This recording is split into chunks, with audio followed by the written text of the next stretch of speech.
और मैं अब आपको लोकसभा चुनाव का सबसे जबरदस्त रंग दिखाता हूं। नरेंद्र मोदी ने आज 3 इलेक्शन रैलियां की, 2 तमिलनाडु में और 1 महाराष्ट्र में। तीनों जगह उन्होंने करप्शन का इशू उठाया, परिवारवाद की बात की, सनातन के अपमान पर सवाल उठाया। सबसे पहले मोदी तमिलनाडु के वेल्लोर में पहुंचे। मोदी ने यहां डीएमके पर निशाना साधा, कहा कि डीएमके एक फैमिली की कंपनी बनकर रह गई है। करप्शन पर डीएमके का कॉपीराइट है, ये लोग देश को बांटने की कोशिश कर रहे हैं, सनातन का अपमान कर रहे हैं, जनता उन्हें सबक सिखाएगी। इसके बाद प्रधानमंत्री मोदी महाराष्ट्र पहुंचे, नागपुर जिले के रामटेक में रैली की, जिसमें एकनाथ शिंदे और नितिन गडकरी दोनों मौजूद थे। महायुति के सभी बड़े नेता मंच पर थे।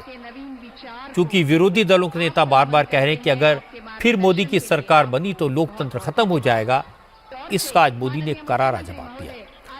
मोदी ने कहा, जो लोग जनता को गुमराह करने की कोशिश कर रहे हैं वो कामयाब नहीं होंगे, क्योंकि देश के लोग जानते हैं कि कांग्रेस का चरित्र लोकतंत्र विरोधी है।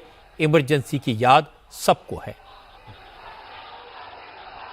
आजकल ये इंडी गठबंधन वाले और उनके लोग ये झूठ भी फैला रहे हैं कि मोदी तीसरी बार सरकार में आया तो लोकतंत्र और संविधान खतरे में पड़ जाएगा। अभी नितिन जी ने उसका बड़ा जम करके जवाब दिया है। मैं जब से राजनीति में आया हूं, ये कोई ऐसा चुनाव नहीं गया है जिसमें उन्होंने ये घिसी पीटी कथा न सुनाई हो। अटल जी की सरकार बनी तब भी ऐसे ही गीत गा रहे थे। इसका मतलब इनकी बैंकरप्सी इतनी है कि इनके पास कोई नया आइडिया भी नहीं है। इमरजेंसी के दौरान क्या लोकतंत्र खतरे में नहीं पड़ा था?